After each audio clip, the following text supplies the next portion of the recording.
I never thought a simple envelope could silence a man who owns half the skyline. Silence swallowed the room. No one dared to speak. I don't know where you're listening from. Maybe you're cleaning a kitchen, folding clothes, or heading home after a long day. It doesn't matter what time it is, but I promise. Today's story will surprise you. Her name was Clara Morales, and she was born in the heart of Pilsen, Chicago, where the scent of fresh tortillas mingles with the sharp winter wind that cuts through the narrow streets. At 53, Clara had hands that told stories, weathered from years of scrubbing floors, washing dishes, and caring for families who rarely remembered her name.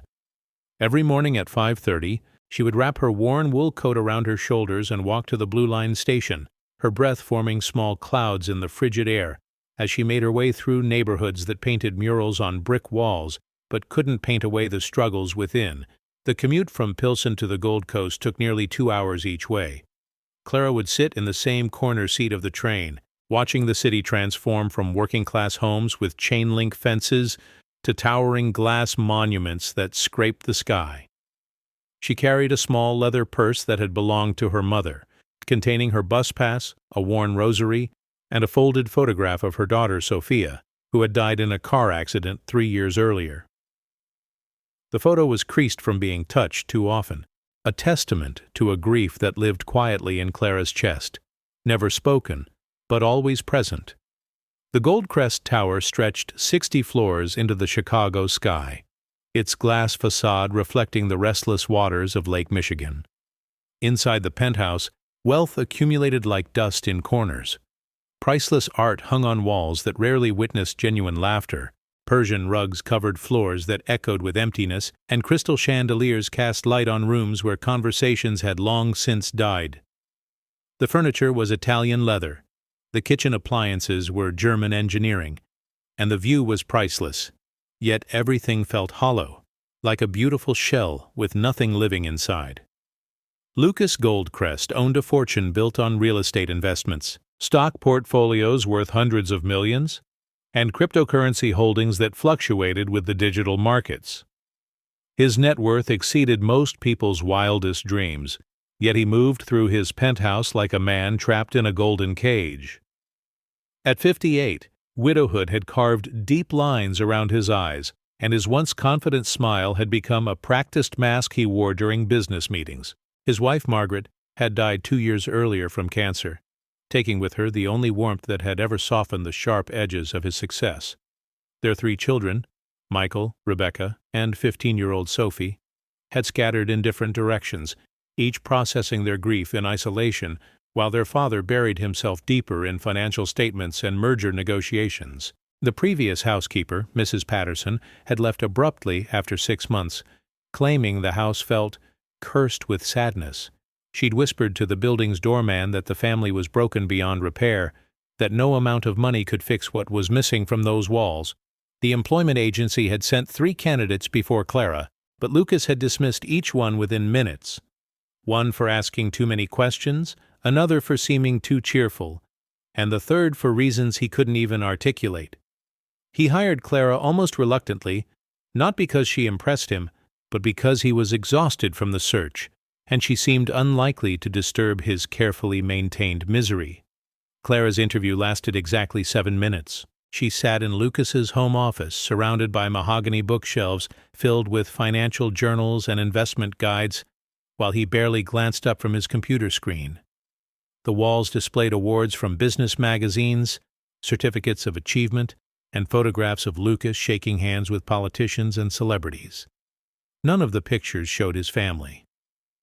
When he finally looked at her, Clara met his gaze with calm brown eyes that held no judgment, no pity, and no false enthusiasm.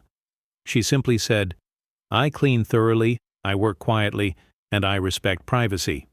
Lucas nodded once and told her to start Monday. No discussion of salary, no questions about references, no welcome to the family, just a transaction between 2 people who understood that some silences were easier than words. The staff at Goldcrest Tower regarded Clara with the particular coldness reserved for outsiders who dared to enter their established hierarchy. James, the building's head doorman, barely nodded when she signed in each morning. Mrs. Webb, the part-time cook who prepared meals twice a week, spoke to Clara only when necessary, using clipped sentences that made it clear she considered the new housekeeper temporary.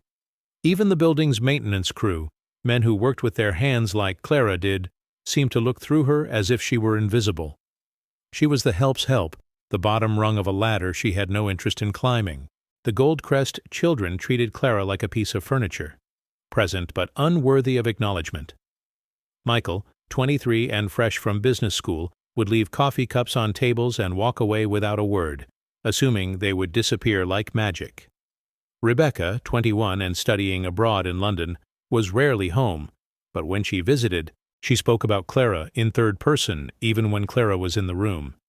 "Tell her to be careful with my cashmere sweaters," or "make sure she doesn't move anything in my room." Only Sophie, the youngest, seemed to see Clara as human, though she was usually too buried in her phone or schoolwork to engage in conversation. Clara cleaned each room with the methodical precision of someone who had learned long ago that thoroughness was its own form of dignity. She dusted the leather-bound books that no one read, polished the silver picture frames that held smiling faces from happier times, and mopped the marble floors that reflected nothing but emptiness. The penthouse was a museum of wealth. Beautiful objects arranged perfectly but devoid of the messiness that made a house a home. There were no scattered magazines, no coffee rings on tables, no shoes kicked off by the door. Everything was in its place, and every place was lonely. The kitchen was Clara's favorite room, perhaps because it was the only space that showed signs of actual life. Here, she could smell the lingering traces of this morning's coffee, notice the way afternoon sunlight slanted through the windows, and hear the gentle hum of expensive appliances working quietly in the background. She would sometimes catch herself humming while she worked. Old songs her mother had sung while cooking, melodies that carried the warmth of memories when the present felt too cold. Clara's humming was soft, almost unconscious, like a prayer she didn't realize she was offering. The first sign of trouble came during Clara's second week. A crystal vase, worth more than Clara's monthly salary, had been moved from the dining room to the living room. Mrs. Webb accused Clara of overstepping her boundaries, of touching things she shouldn't touch. Clara explained calmly that she had moved it while cleaning and had intended to put it back, but the damage was done. Lucas was informed, and his brief glance carried the weight of disappointment that felt surprisingly sharp. Clara said nothing in her defense, just nodded and returned to her work. She had learned long ago that explanations often fell on ears that were already closed to hearing them. The whispers began that same week. Clara could hear them in the hallways, in phone conversations that ended abruptly when she entered a room, in the way conversations paused when she passed by. The staff questioned her competence, her motives, her right to be in their world. Some wondered aloud if she was planning to steal something valuable. Others speculated that she was too friendly with the family, too comfortable in a space that wasn't meant for her kind. Clara absorbed these suspicions like rain on her weathered coat. It stung, but it couldn't penetrate the quiet strength she had built over decades of being underestimated. Yet even as mistrust swirled around her, Clara continued her work with unwavering dignity. She folded towels with the same care she would have shown to fine silk, swept floors as if she were painting masterpieces, and arranged flowers with the tenderness of someone who understood that beauty could exist even in places where it wasn't appreciated. Her movements were economical but graceful, efficient but never rushed. She worked as if the house itself were listening, as if her care could somehow heal the wounds that money couldn't touch. One particularly gray February afternoon, when the Chicago wind rattled the penthouse windows and sent snow swirling against the glass, Clara noticed that 15-year-old Sophie had stayed home from school. The girl was curled on the living room sofa, wrapped in a cashmere throw that cost more than most families spent on groceries in a month. Sophie's face was pale, her eyes glassy with fever, and her breath came in small, shallow puffs that suggested she was fighting something more serious than a simple cold. Clara paused in her dusting, watching the girl shiver, despite the expensive blanket and the central heating that kept the penthouse at a perfect 72 degrees. The child looked small and fragile against the oversized furniture, like someone lost in a world designed for giants. Clara set down her cleaning supplies and made a decision that came from instinct rather than instruction. She disappeared into the kitchen and began searching through the well-stocked pantry and refrigerator, looking for ingredients that could create comfort rather than mere nutrition. 20 minutes later, Clara returned to the living room carrying a bowl of homemade chicken soup. She had found rice in the pantry, had added vegetables from the refrigerator, and had seasoned everything with cumin and oregano from her own small collection of spices that she kept in her cleaning caddy. The soup wasn't fancy, it contained no truffle oil or exotic ingredients, but it smelled like home, like the kitchen where Clara had been raised, like the meals she had made for her own daughter during countless nights when fever made the world feel unsafe. Clara sat on the edge of the sofa beside Sophie, balancing the bowl carefully and testing the temperature of the soup with a small spoon. "Too hot?" she asked softly, her voice carrying the same gentleness she would have used with her own child. Sophie shook her head, accepting the spoon and sipping the broth slowly. Clara didn't speak, didn't ask questions, didn't try to fill the silence with unnecessary words. Instead, she began to hum, a lullaby her mother had sung, a melody that spoke of protection and unconditional love, of hands that soothed fevered foreheads and hearts that kept watch through long nights. From the doorway, Lucas Goldcrest stood watching this scene unfold. He had come downstairs to grab a file from his home office when he heard the soft humming floating through the penthouse like incense. What he saw stopped him in his tracks. His youngest daughter, who rarely accepted comfort from anyone, sitting peacefully while a woman he barely knew fed her soup with the tenderness of a mother. The sight struck something deep in Lucas's chest, a recognition of the kind of care that couldn't be purchased or negotiated, the type of love that existed without contracts or conditions. Clara looked up and saw Lucas watching. Their eyes met for a moment that stretched longer than either expected. In that glance, something passed between them. Not romantic attraction, but a recognition of shared understanding about what it meant to care for someone fragile. Clara didn't apologize for overstepping boundaries or explain her actions. Lucas didn't question her authority or dismiss her presumption. They both simply understood that some moments transcended the employer-employee relationship and entered territory that was purely human. Sophie finished the soup and curled back into her blanket, this time with a peaceful expression that suggested the fever was beginning to break.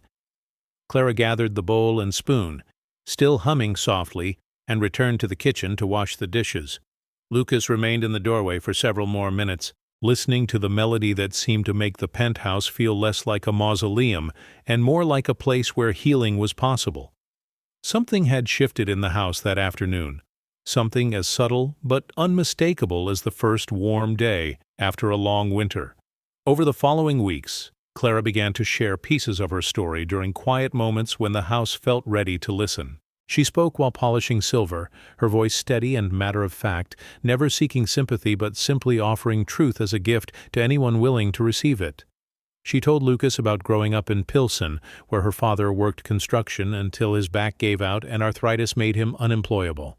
She described her mother, who cleaned offices downtown and came home each night with stories about the business people she never met, but whose lives she touched through the cleanliness she provided.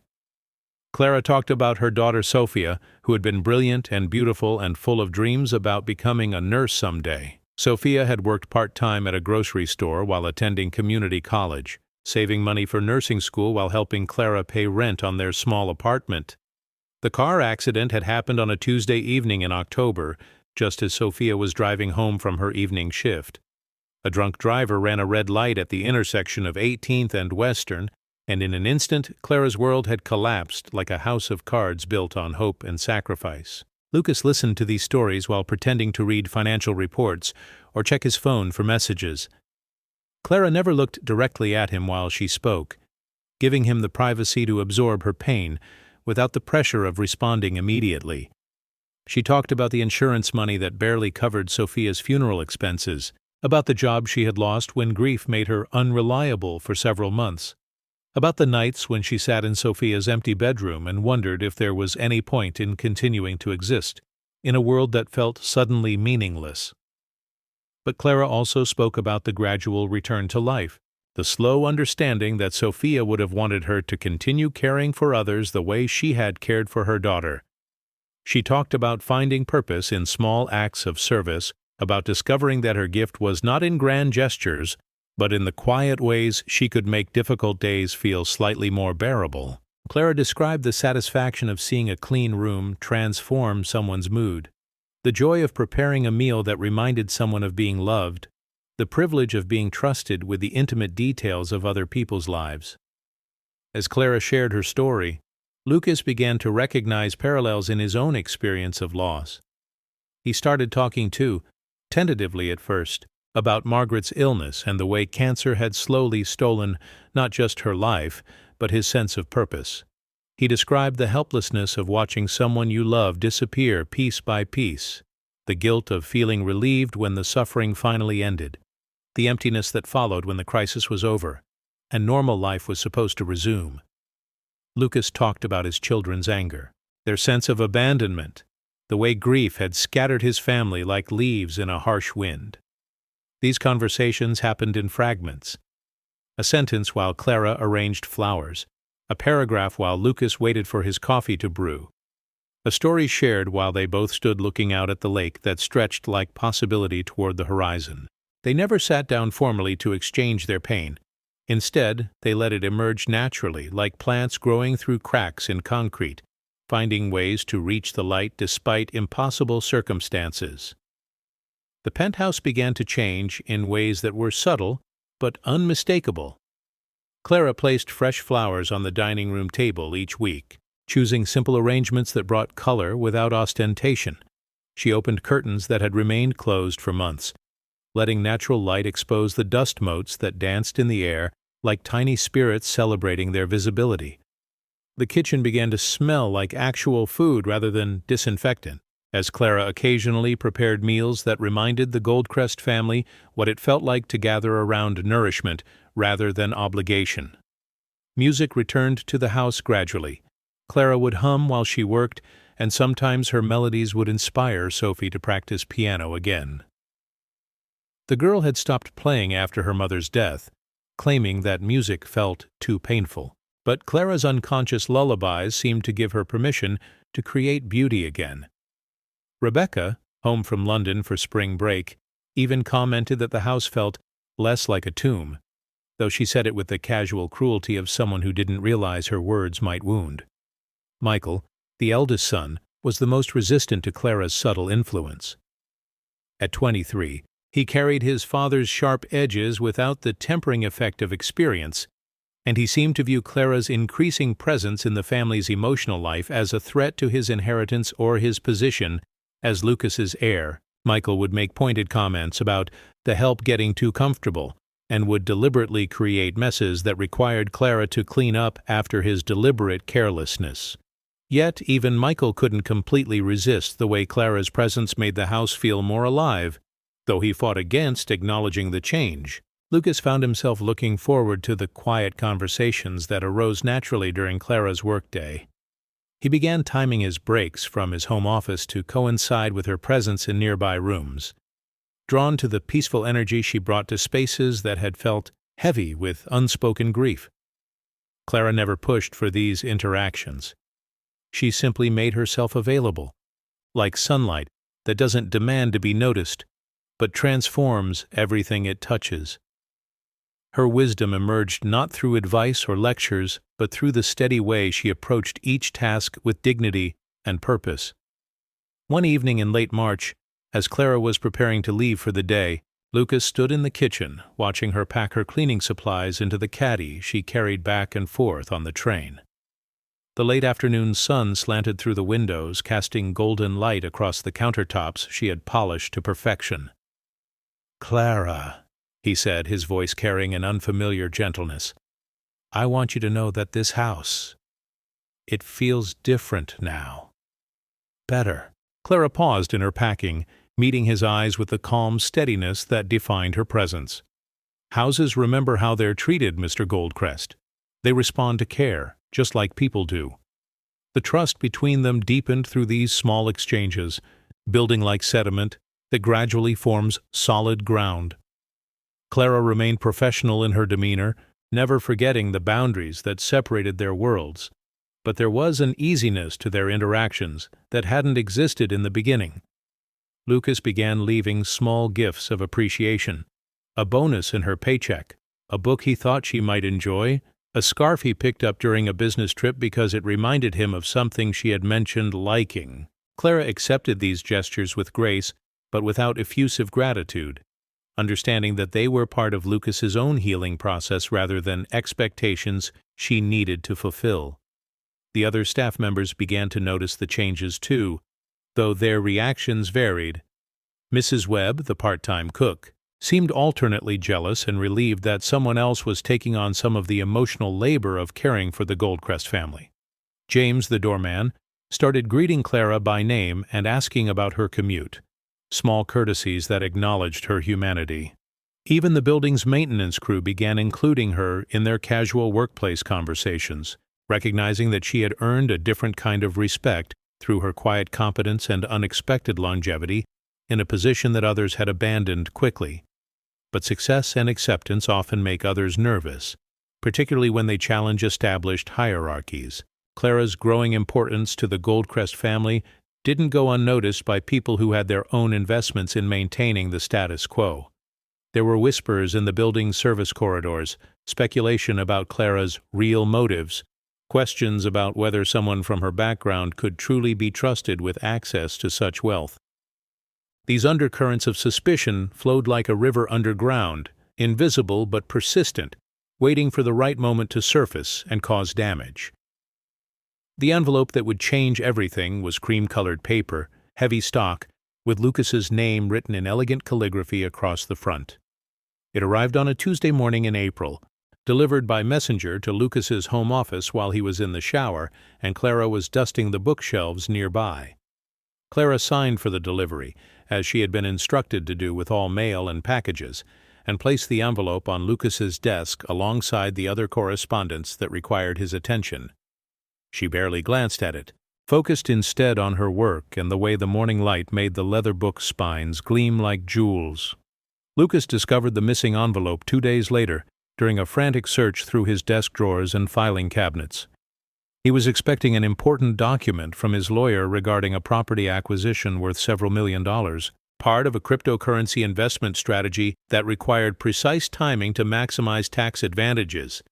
The envelope contained contracts that needed to be reviewed and signed within a specific time frame, or the entire deal would collapse, potentially costing Lucas not just the property, but significant penalties for breach of contract. When Lucas couldn't locate the envelope, panic began to set in. His business dealings involved hundreds of millions in assets, stock portfolios that required constant management, and investment opportunities that appeared and disappeared like weather patterns. Missing a single document could trigger a cascade of financial consequences that would ripple through his entire empire. Lucas questioned everyone who had access to his office, checking with Mrs. Webb, with James, with the cleaning service that came monthly to deep clean the higher traffic areas of the penthouse. Clara was the last person Lucas asked, and when he did, he found himself studying her face for signs of deception or guilt. She met his gaze with the same calm steadiness she always displayed, explaining that she had received an envelope from a messenger and had placed it on his desk as instructed. She offered to help search for it, suggesting places it might have been accidentally moved or misfiled.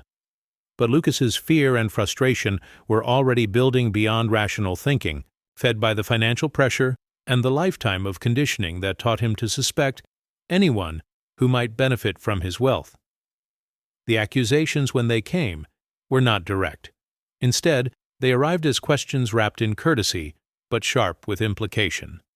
Had Clara been alone in the office? Had she looked at the envelope closely? Did she understand how important these documents were to Lucas's business? Clara answered each question honestly, her dignity intact, but her heart beginning to sink as she recognized the familiar pattern of suspicion that had followed her throughout her working life. She was being blamed not for what she had done, but for who she was, someone whose word was considered less valuable than the paranoia of those with more money and power. Michael, Lucas's eldest son, seized on the missing envelope as confirmation of his suspicions about Clara's motives. He pointed out that Clara had access to the entire penthouse, that she knew the family's routines and vulnerabilities, that she could easily have taken the envelope with the intention of selling the information to competitors or using it for blackmail. His accusations were delivered with the casual cruelty of someone who had never had to worry about being believed, someone whose position in the family hierarchy made his opinions automatically more credible than a housekeeper's denials. Even Mrs. Webb joined the chorus of suspicion, suddenly remembering small incidents that seemed suspicious in hindsight. Times when Clara had been in rooms alone. Occasions when she had shown too much interest in family business. The building's doorman mentioned that Clara sometimes arrived early for work, waiting in the lobby if the penthouse wasn't ready for her. These innocent behaviors were reframed as evidence of ulterior motives, transformed from dedication into deception by the alchemy of mistrust and class prejudice. Clara stood in the center of this storm of accusations with the stillness of someone who had weathered many such storms before. She didn't defend herself with anger or indignation, didn't demand proof or threaten legal action. Instead, she simply repeated the truth in her calm, steady voice, offering to submit to any investigation Lucas felt was necessary. She had received the envelope, had placed it on his desk, and had no knowledge of what had happened to it afterward. Her composure in the face of accusations seemed only to convince her accusers that she was calculating and deceptive, too controlled to be innocent. Lucas found himself torn between his growing respect for Clara and his lifelong instinct to protect his wealth above all other considerations. The missing envelope represented millions of dollars in potential losses, and his business instincts told him that anyone with access to such valuable information was automatically suspect. Yet something in Clara's demeanor, in the way she maintained her dignity while being systematically dismantled by accusations, reminded him of his wife Margaret during her final illness, facing pain with grace, refusing to let suffering steal her essential humanity. The decision, when it came, felt inevitable and tragic at the same time. Lucas called Clara into his office on a Friday afternoon, while spring rain peppered the windows and made the city below look gray and unforgiving. He sat behind his mahogany desk, surrounded by the symbols of his success: awards, photographs with celebrities, stock certificates framed like art. Clara stood before him with her hands clasped calmly in front of her, wearing the same simple blue dress she had worn to her original interview months earlier. "Clara," Lucas began, his voice carrying a formality that hadn't existed in their recent conversations. "I've given this situation a lot of thought, and I believe it would be best if we ended your employment here." The words came out stilted and cold, like a business negotiation rather than the dismissal of someone who had become integral to his family's healing process. Clara nodded once, accepting the decision without argument or pleading. "I understand, Mr. Goldcrest," she said quietly. "I'll gather my things and be gone within the hour." Clara's departure was witnessed only by Sophie, who stood in the hallway watching as Clara packed her few personal items into a small canvas bag. The teenager's eyes were wide with confusion and hurt, recognizing injustice, even if she couldn't articulate it clearly. Clara paused beside Sophie on her way out, placing a gentle hand on the girl's shoulder. "Remember that you are stronger than you know," Clara said softly, "and that kindness is never wasted, even when it seems forgotten." Then she walked to the elevator, pressed the down button, and disappeared from the Goldcrest family's life as quietly as she had entered it. The silence that settled over the penthouse after Clara's departure was different from the silence that had existed before her arrival.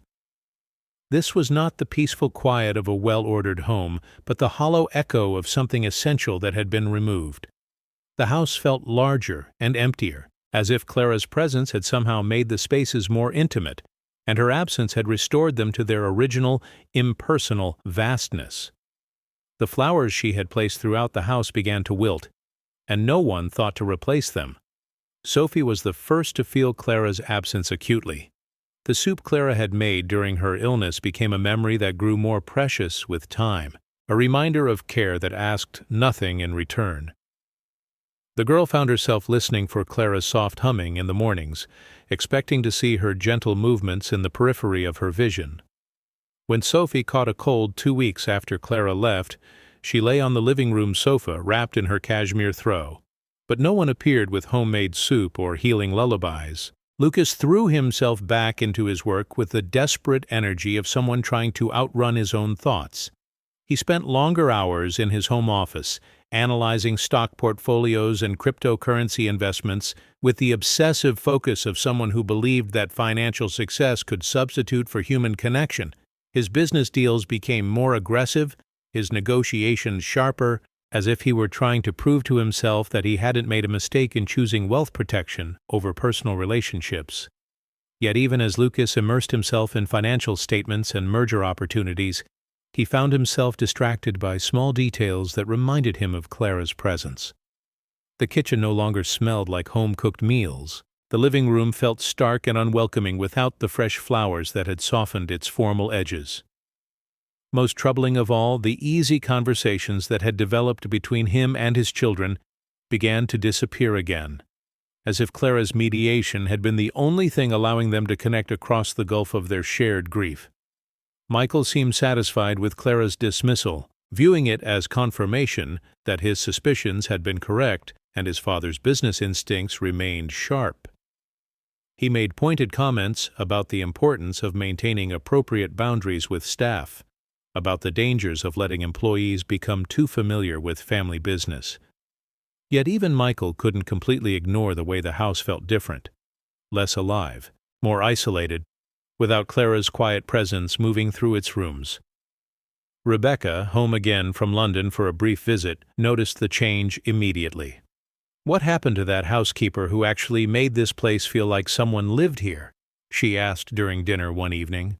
When Lucas explained about the missing envelope and the subsequent dismissal, Rebecca frowned with the sharp intelligence she had inherited from both parents.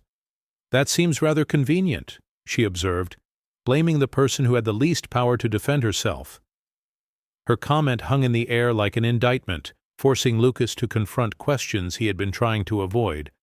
Mrs. Webb, the part-time cook, found herself working harder to maintain the standards Clara had established, but without the same instinctive understanding of what the family needed. She could prepare nutritious meals and keep the kitchen organized, but she couldn't recreate the sense of care that had made Clara's work feel like love rather than mere service. The building's staff members who had slowly warmed to Clara asked about her disappearance, and their questions carried implications that made Lucas uncomfortable. 2 weeks after Clara's departure, James the doorman made an offhand comment that stopped Lucas cold. "Shame about Mrs. Morales leaving," he said while helping Lucas with packages from a shopping trip. "She was always so careful with deliveries, always made sure everything got to the right place. Never had a single complaint about missing packages or mail when she was handling things." The implication was subtle but unmistakable. Clara had been trustworthy with valuable items throughout her employment, making her sudden dishonesty regarding the envelope seem inconsistent with her established character. Lucas found himself replaying conversations he had had with Clara, searching for signs of deception he might have missed. But every memory contradicted the accusations that had led to her dismissal. Clara had been honest about her background, open about her struggles, transparent about her motivations. She had earned his trust through consistency and competence, had demonstrated integrity in countless small ways that would have been impossible to fake over several months. The more Lucas examined the evidence against Clara, the flimsier it seemed, built more on class prejudice and financial paranoia than on actual proof of wrongdoing. The missing envelope was discovered on a Thursday morning in late April, exactly 3 weeks after Clara had been dismissed. Mrs. Webb found it wedged behind Lucas's desk, where it had apparently fallen and become trapped between the heavy furniture and the wall. The envelope was unopened, its contents intact, exactly as Clara had said she had left it on Lucas's desk. The discovery was both a relief and an indictment. Relief that the important business documents were recovered, but a devastating confirmation that an innocent woman had been wrongly accused and dismissed. Lucas stood in his office holding the recovered envelope, feeling the weight of his mistake settle on his shoulders like a physical burden. The contracts inside were still valid. The business deal could still be completed, but the human cost of his suspicion couldn't be so easily resolved. Clara had been telling the truth all along, had maintained her dignity while being systematically doubted, and eventually punished for other people's assumptions about her character and motives. She had lost her job, her income, and her reputation based on nothing more than the unconscious bias that made her seem less credible than those with more money and social standing. Mrs. Webb, who had discovered the envelope, stood in the doorway of the office with an expression of uncomfortable recognition. She had participated in the chorus of suspicion against Clara, had added her own voice to the accusations that had cost an innocent woman her livelihood. "I suppose we made a mistake," she said quietly, her words carrying the weight of guilt that was only beginning to settle. Lucas nodded slowly, understanding that the mistake went far beyond a misplaced envelope and extended to fundamental questions about whom they chose to believe and why. The revelation forced Lucas to confront aspects of his own character that he had preferred to ignore. He had prided himself on being fair and rational in his business dealings, but when it came to personal relationships, he had fallen back on the same prejudices that had shaped his privileged upbringing. He had trusted Clara enough to share his personal pain with her, had valued her wisdom and compassion, had watched her heal his fractured family. Yet when faced with a choice between believing her word or protecting his financial interests, he had chosen money without hesitation. Michael's reaction to the discovery was defensive and unapologetic. He argued that they had been right to be suspicious, that protecting the family's wealth was more important than the feelings of an employee, that Clara would have done the same thing in their position. But his protests sounded hollow even to himself, the desperate justifications of someone who recognized that his actions had crossed ethical lines but was too proud to acknowledge the mistake directly. His sisters, Rebecca and Sophie, were less forgiving, pointing out that their accusations had destroyed an innocent woman's reputation based on nothing more than fear and prejudice. Lucas realized that finding Clara and apologizing would require more than a simple phone call. She had never given him her home address or personal phone number, maintaining professional boundaries that now seemed tragically prophetic. The employment agency that had sent her had only a phone number that was no longer in service, and an address that belonged to a neighborhood Lucas had never visited. To find Clara, he would have to venture into her world. The working-class communities where she lived and worked, places where his wealth and status would make him conspicuous and potentially unwelcome. The search took Lucas into parts of Chicago he had never seen, despite living in the city his entire life. He drove through Pilsen, the neighborhood Clara had mentioned as her home, past murals that celebrated Mexican-American culture and small restaurants that filled the air with the scent of authentic cuisine. He stopped at a community center where Clara had mentioned volunteering, spoke with social workers and neighborhood activists who knew her reputation for kindness and reliability. Each conversation made Lucas more aware of the gap between his understanding of Clara's character and the assumptions he had made when his money seemed threatened. At a local church where Clara sometimes attended services, Lucas met Father Rodriguez, an elderly priest who had known Clara since she was a child. The priest listened to Lucas's explanation with compassionate but unmistakable judgment, understanding immediately what had transpired and why a wealthy businessman was now searching for a woman whose character he had questioned too late. "Clara has been hurt by people who should have known better before," Father Rodriguez said quietly. "She has a gift for forgiveness, but she also has a right to protect herself from those who would use her kindness against her." Lucas spent 3 days driving through neighborhoods where Clara might have found new employment, visiting agencies that placed domestic workers, checking with families who might have hired someone with her experience and references. The search forced him to confront the invisible network of working women who cleaned his city's homes and offices, who cared for its children and elderly, who performed essential labor while remaining largely unseen by those they served.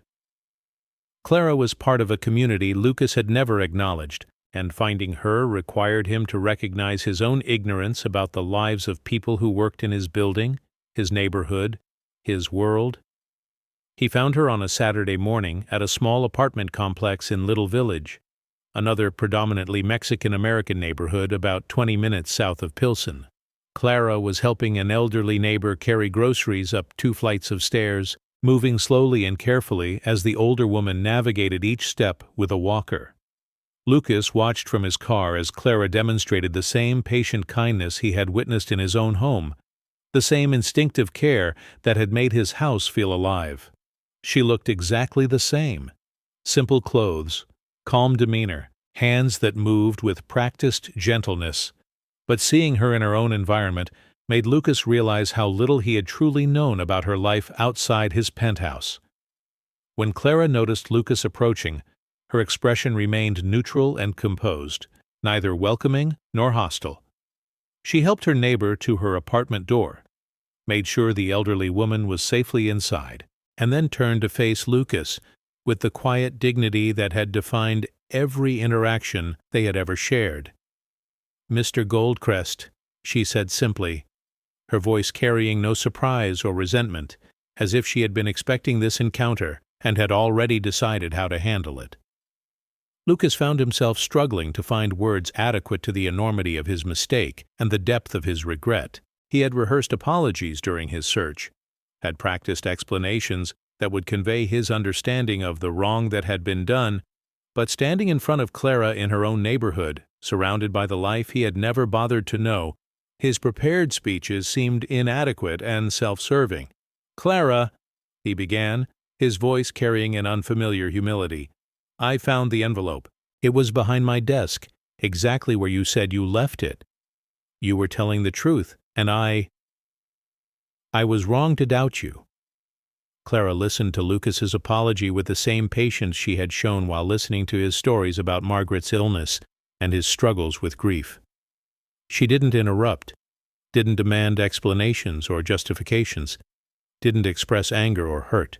Instead, she simply allowed him to speak, to acknowledge his mistake and its consequences, to wrestle with the discomfort of recognizing his own capacity for injustice.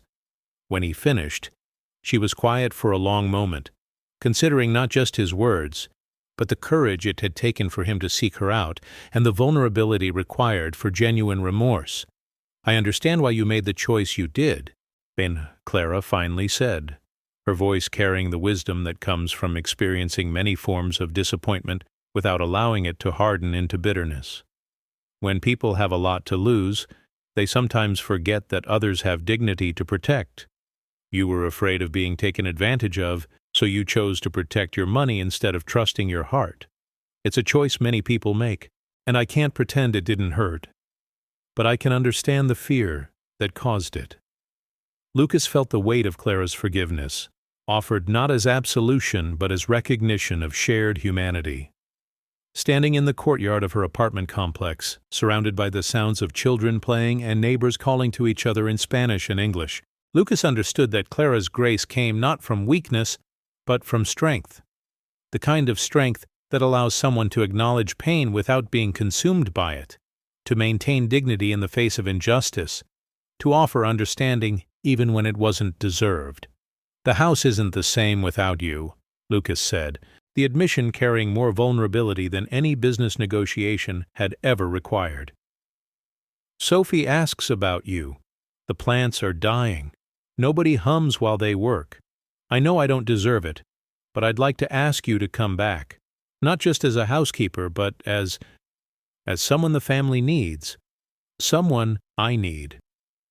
His words hung in the air between them, an offer that required Clara to risk being hurt again by people who had already proven their capacity for betrayal. Clara considered Lucas's request with the careful thought she brought to all important decisions. She could see the genuine remorse in his face, could hear the recognition of mistake in his voice, but she also understood that people who had hurt her once were capable of hurting her again if circumstances changed. Yet she also remembered Sophie's fever breaking under the influence of homemade soup, remembered the way Lucas's grief had begun to soften during their quiet conversations, remembered the small signs that the Goldcrest house had been becoming a home again during her time there. "I'll think about it," Clara said finally, offering neither immediate forgiveness nor permanent rejection. "If I come back, things will need to be different. Not my salary or my duties, but the understanding between us. I won't work for people who see me as guilty until proven innocent, who assume the worst about my character when problems arise. I've spent too many years being invisible to spend what time I have left being suspects." Her conditions were firm but not harsh, the reasonable requirements of someone who had learned to protect her dignity without sacrificing her capacity for service. Lucas drove back to his penthouse that afternoon with Clara's words echoing in his mind, understanding that he had been offered a second chance that many people in his position would never receive. Clara's willingness to consider returning wasn't just forgiveness, it was an act of faith in his capacity to change, to learn from his mistakes, to become worthy of the trust he had violated. The responsibility felt heavier than any business deal he had ever negotiated, more important than any financial success he had ever achieved. Over the next week, Lucas found himself examining every aspect of his relationship with the people who worked in his building and his home.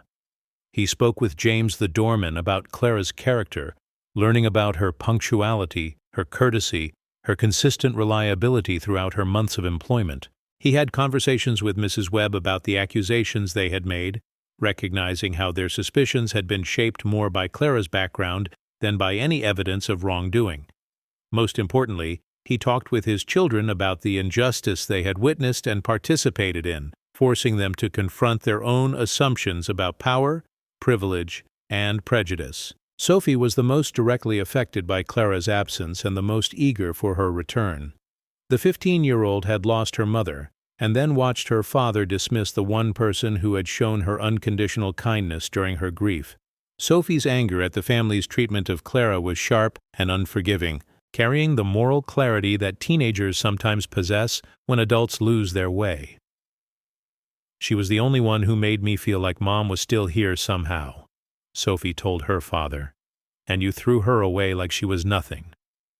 Rebecca, home from London for a longer visit, used her distance from the family drama to see the situation with clearer eyes. She pointed out that Clara's dismissal had been a symptom of deeper problems, the way the family had isolated itself after Margaret's death, the way they had used wealth as a barrier against emotional risks, the way they had forgotten how to trust anyone who couldn't be controlled through financial leverage. "We hired Clara to clean our house," Rebecca observed, "but she was cleaning out our hearts instead, and that scared us." Michael remained the most resistant to acknowledging the family's mistake, but even he couldn't ignore the way the house felt different without Clara's presence.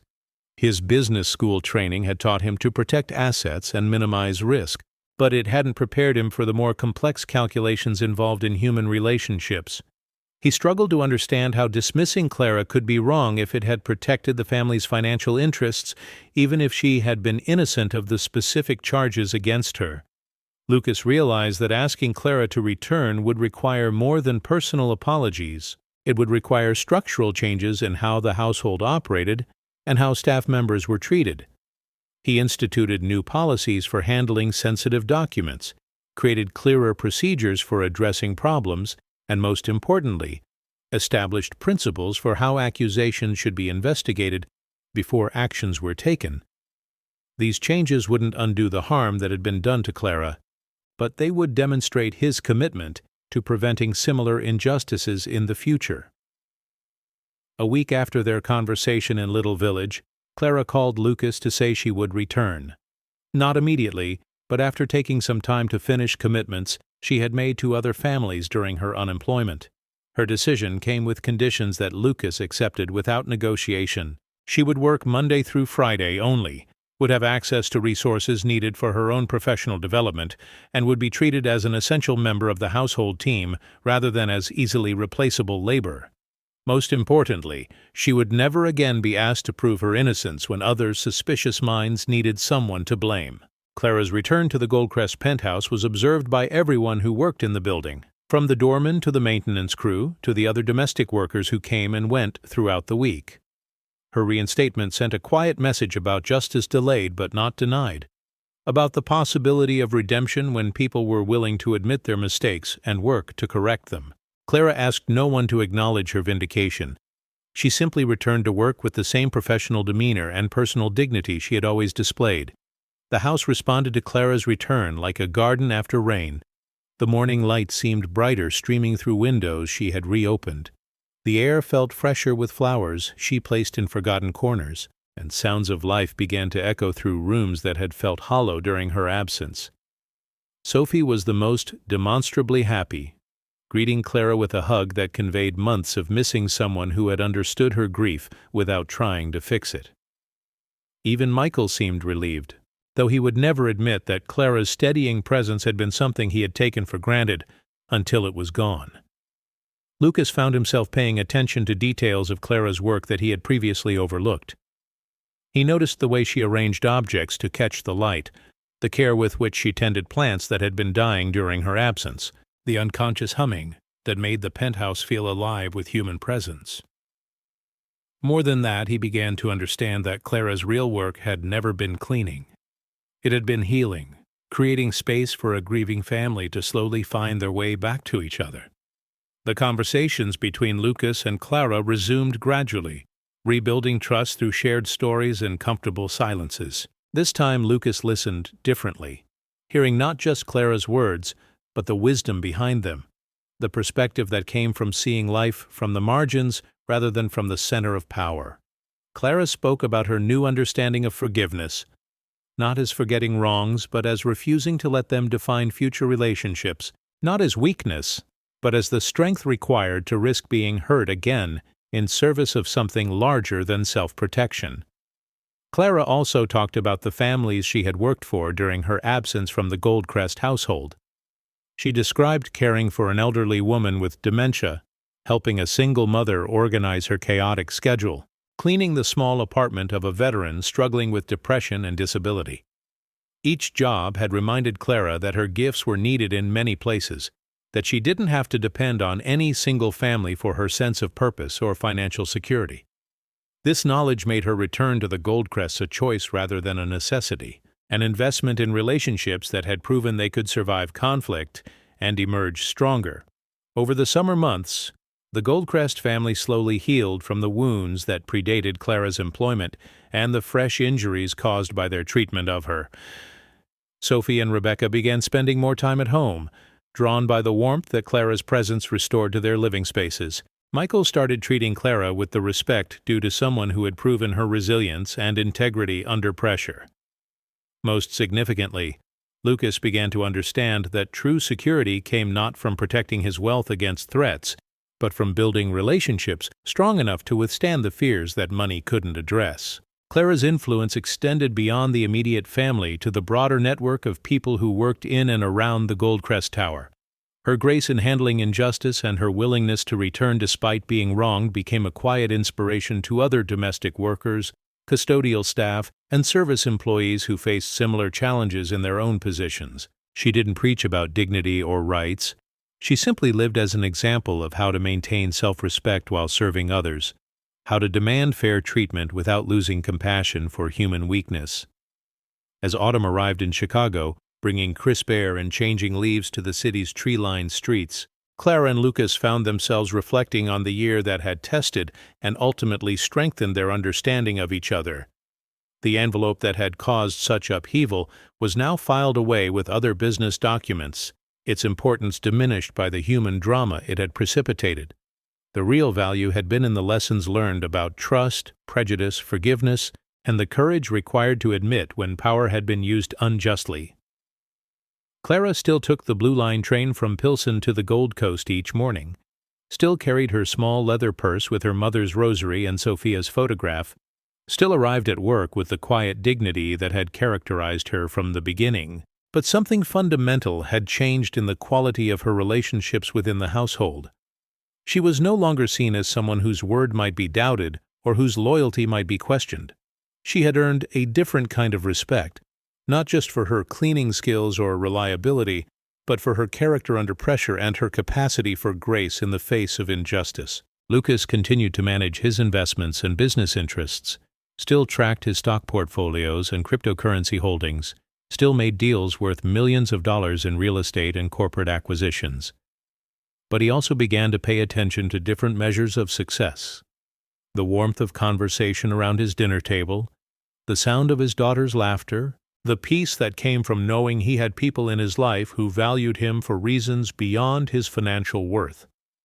Clara had taught him that true wealth was not just about accumulating assets, but about investing in relationships that enriched life in ways money couldn't measure.